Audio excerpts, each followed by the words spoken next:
Hello everyone, pardon my disheveled appearance, but quite frankly I am fed up with all of life's shit. I have been dealing with a phoenix abscess for the past 2 weeks. If you don't know what a phoenix abscess is, fucking good. I hope you never had to deal with it, Jesus fuck. But I'm finally well enough to record a video, and of course more important than my mental and physical health is, well, it's the fact that Weezer is coming out with 4 new albums next year. But it's also talking about all of the new things going on in Weekly Shonen Jump.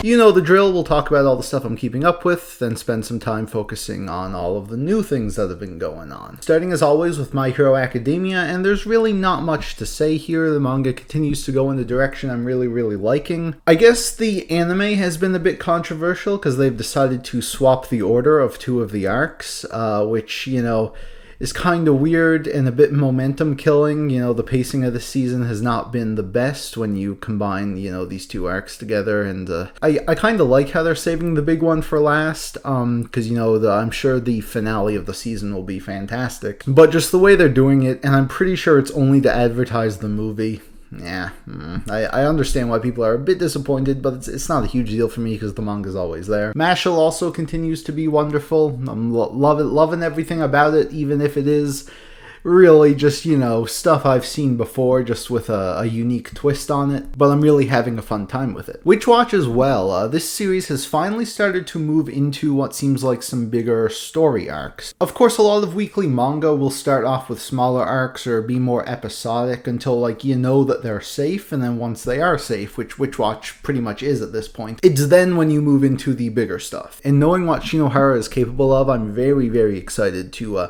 see where Witch Watch goes in the future. I do really like the episodic slice of life stuff, but I am glad we are moving on to something new. Blue Box also continues to exceed my expectations. This so far has been a very well crafted romance series. I really like how they chose badminton as the sport to focus on because it's such a simple sport, so it doesn't really need all that much time, you know, explaining what it is. You pick up on it pretty quickly. So, you know, all that time sports manga might need explaining rules and stuff, you don't need that here, and you can just focus on the developing romance, which is wonderful. While I was disappointed with Dr. Stone's previous arc, I am kind of really liking where it's headed right now.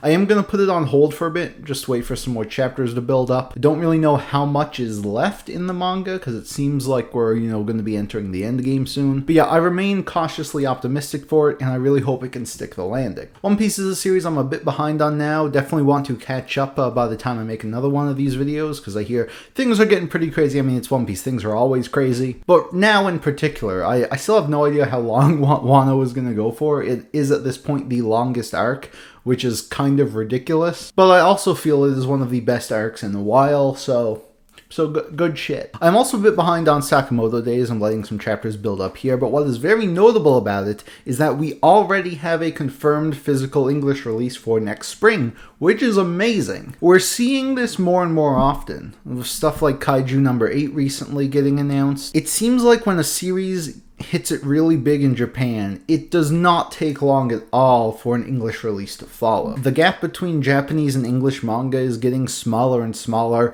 and I'm honestly here for it. I don't know if we'll ever reach this, but I would love a day to come where there's only like a month between a Japanese and English release. How awesome would that be?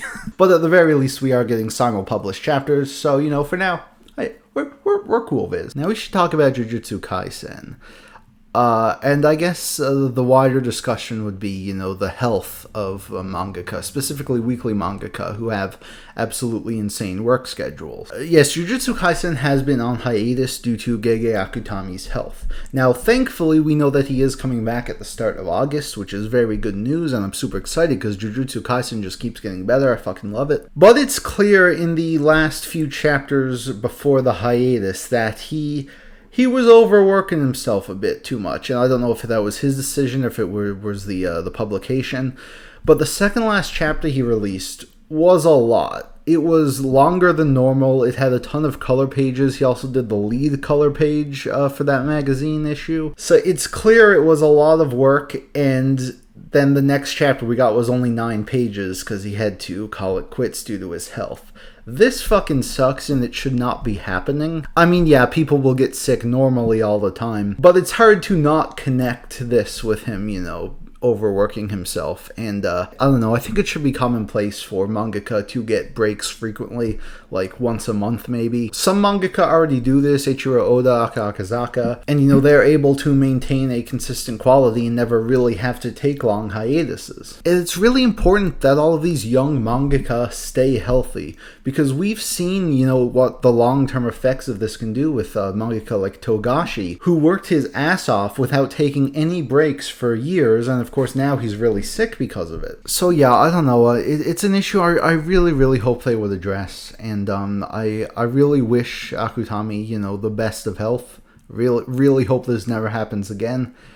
And I am very much looking forward to the return of Jujutsu Kaisen. This time around, we have 3 series that have met their untimely demise. Cop and Dolphin, which, you know, in fairness, stayed around for quite a while. Of course, we know Jump goes easier on comedy series. Sometimes they go easier on veteran authors. Sometimes. But yeah, Cop and Dolphin wasn't one that really resonated with people. I know it had some fans, but, you know, personally, wasn't really for me. And, you know, I wasn't surprised when it ended. But it does seem like it got, you know, like a decent send-off. Like, they had enough time to wrap it up naturally, which is always cool to see. Unlike that, though, we have I Tell C and the baseball Dragon Ball parade thing. I Tell C, in particular, was not very good at all.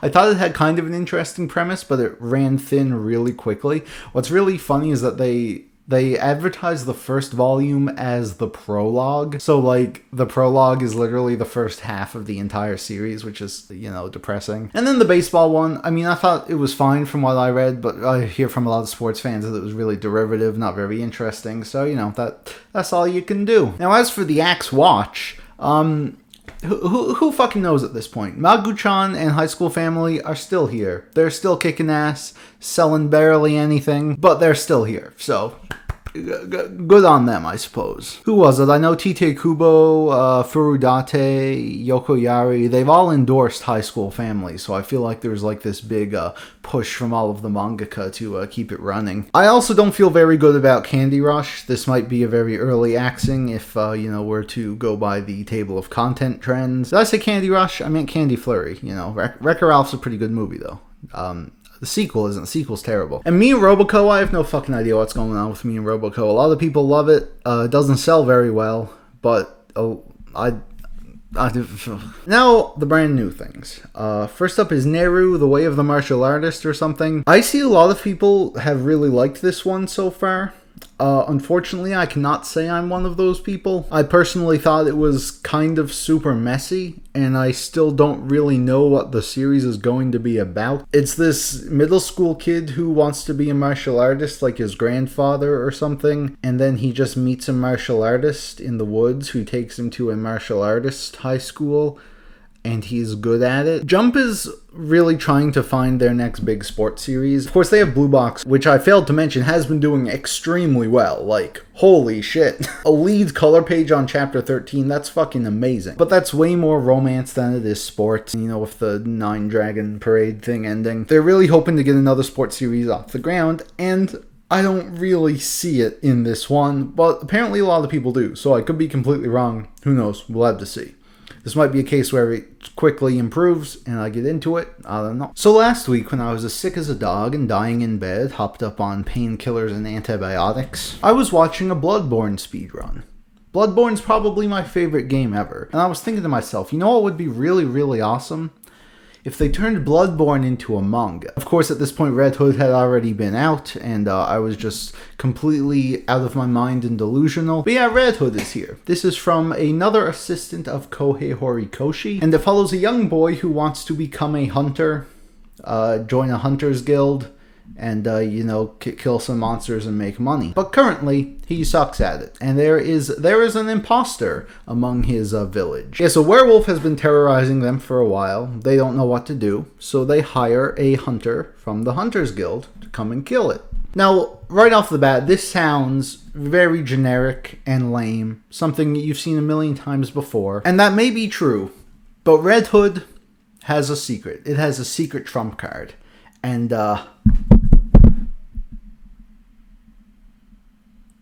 my goodness. Yes, the hunter who comes to save the day is Grimm.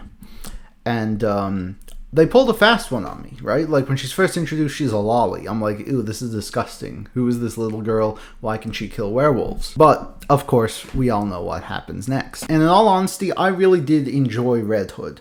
I think while, you know, it is a pretty standard setup for a battle manga, it does have a few unique twists, of course, being inspired by, you know, those classic Grimm fairy tales, you know, of course, Little Red Riding Hood. The first chapter is basically a retelling of Red Riding Hood. But I like that shit, you know, when it's actually good. The art is clearly inspired by Horikoshi's style, as is to be expected, but I think it's really unique, has a ton of cool shading and action. I really like the designs of the werewolves. You know, at first glance, they look really goofy, but unlike a lot of werewolves you see, they undergo these very grotesque transformations, making them look like something out of Stranger Things. It's really, really cool. And yeah, it's a bit too early to tell where this one is going to go. It could easily fall down the traps of so many other battle manga and become tired and cliche, but I really, really hope it doesn't do that. I really hope it can find its way, become something really interesting. The last Horikoshi assistant didn't really manage to take off, even though he should have, because it was a masterpiece. But yeah, I'm wishing this one the best. The last one to talk about isn't a series, it's actually a one-shot, and I rarely ever talk about one-shots, mainly because I don't really feel the need to. They're usually just pilots for series, and I usually just find them okay. Here we have one from Tatsuki Fujimoto, of course the man behind Chainsaw Man. It's been a while since we've heard from him. Chainsaw Man ended in December,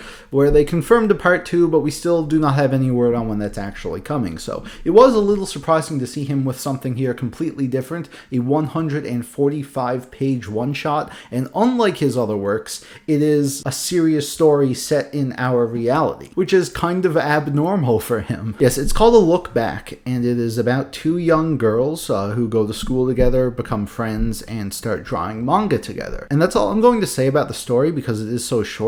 But I have to say, this was kind of fucking incredible. I know Fujimoto is capable of some great stuff, but it's usually not like this at all. This was a very serious, dark, and touching story that honestly has already seemed to have left a huge impact on me. This is something I really don't think I'm going to forget ever. And with it being so long, I really hope that they end up releasing it as a volume or something, because it was honestly that good. It was really fucking good. They could literally turn this into a film and it would be amazing. Yeah. Holy shit, man. Check it out. It's short, there's no reason not to read it. Even if you don't like Fujimoto's other works, this is something this is some good ass shit right here. And yeah, we're gonna end it on that high note. Again, Shonen Jump continues to be, I think, better than average this year. Of course, we're still getting our crap, we're still getting our axed after a 20-chapter series, but we've also gotten a lot of real good stuff this year. And I really hope that keeps up in the rest of the second half of 2021. So with that, thank you all so much for watching. You can leave your thoughts on any of these series in the comments down below, and I'll see you very soon in the next video. I wear a mask with a smile for hours at a time. Stare at the ceiling while I hold back what's on my mind. And when they ask me how I'm doing, I say I'm just fine. And when they ask me how I'm doing,